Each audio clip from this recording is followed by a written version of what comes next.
From West Michigan's Information Center, WZZM 13 News is on your side. Wheat, corn, alfalfa. The crops are off Paul Schrader's fields, and his grandchildren help bring them in. What a way to learn, first-hand experience. We just got done like last week. My grandparents or my parents were always there to supervise. Next fall, Schrader may be on his own. The Department of Labor is considering youth employment changes that would restrict the type of work youth under the age of 16 could do on a farm. Viewers of WZZM 13 in Grand Rapids enjoyed great coverage of agriculture in West Michigan. From ag tourism, this here, that's from frost, that's frost damage, to crop damage. Because if it didn't rain in your area or you got your crop frosted out this spring, then the high price doesn't do you any good because you don't have any crop to sell. And even job opportunities. The topics interesting. We're looking at a rollover protective structure cab. Reporting informative and entertaining. Usually you're in this seated position here. And work fast to gather the crop. Then you're just snapping it with your hands. Oh yeah, I could handle it. The early spring followed by frost wiped out much of the apple crop. As a result, picking season is wrapping up this weekend, 5 weeks early. WZZM 13 Stacia Kalinowski has more now from Sparta. The warm sun provides ideal fall apple picking weather, but there's only a few bucketfuls left to pick on the May farm in Sparta. They worked with the Kent County Farm Bureau Communications Committee and our board on a lot of their stories. They used a lot of our programs like our media contact list. There isn't any missing kernels, so yeah, it's a nice ear of corn.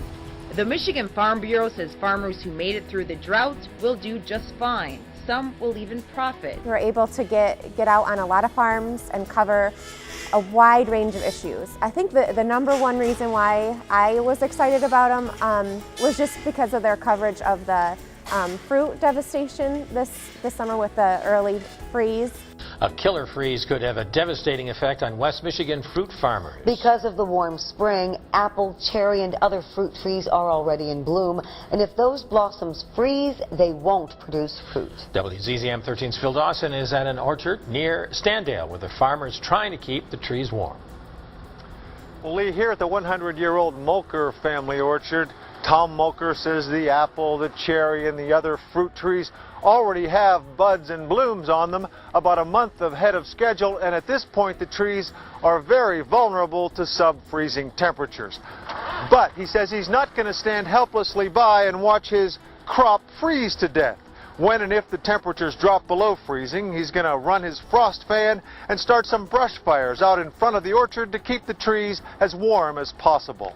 Well, I'm sitting knee-deep in a semi-trailer full of corn. You think with the record drought there wouldn't be really anything to harvest this year, but some farmers say they're having a normal year, better than they had expected. During the course of a year when there's issues that come up, you know, this summer the big thing was probably the drought, and they come out and did stories on that. If there's issues, they'll come out and call our Farm Bureau office and, you know, find out which farmer they could talk to on that.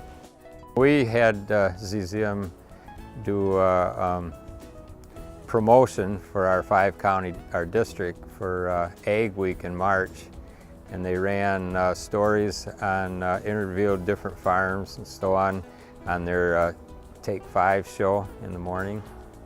They ran 30-second ads throughout the week highlighting West Michigan agriculture, and then they also had trivia, you know, facts and figures also during the week also. They do a fair job, and that's all we ask for.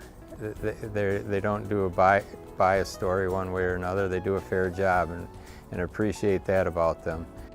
For their coverage of ag issues and events and promoting agriculture during Ag Week, WZZM 13 receives the 2012 Michigan Farm Bureau Communicator of the Year for broadcast.